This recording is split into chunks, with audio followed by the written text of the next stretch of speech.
I'm going to make a block letter E, and then I'm going to add a wavy edge to this one.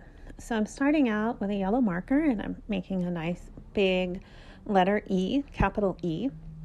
And now I'm tracing around the outer edge with a black Sharpie flip chart marker. I'm just using one continuous line, but you can lift up your pen if you want.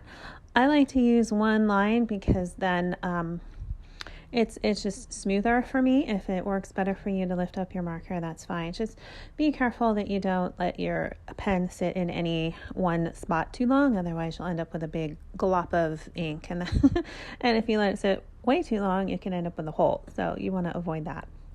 After I have the block letter E, I could have just left it, but you can see I went back and I traced around the outer edge of the E, and I created kind of a wavy, kind of scallops, kind of wavy line, but because part of the bottom parts of the waves touched the edge of the E, it created more of a scalloped kind of look, or half circles.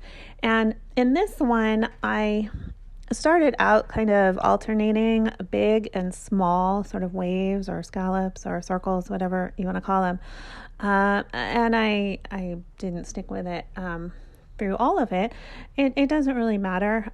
I wasn't doing that intentionally. I just happened to notice that looking at it afterwards. You can create patterns like that, big, small, or you can just do it randomly. It doesn't really matter. Either or both ways are a great way to do it, and it's really fun, and there is so many different ways that you can do this, that you can end up with a variety of different lettering styles just by making these simple variations on really one way of doing it. So that can be really open up a lot of doors for you if you're not really confident in your lettering and you don't want to spend a lot of time learning a lot of different ways to do things. You just want something quick and simple. Often just little tweaks and little variations on, if you learn one skill and learn it well, making those little tweaks and variations can give you a lot of options.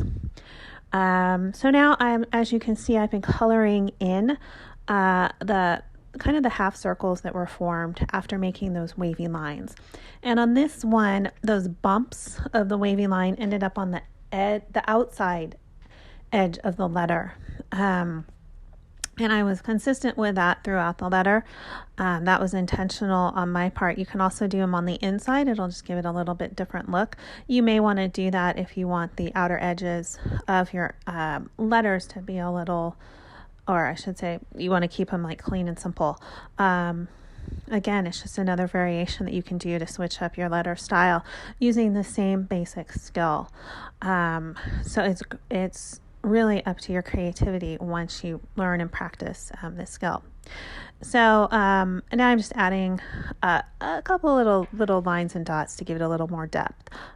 So there you go with a simple wavy edge capital E.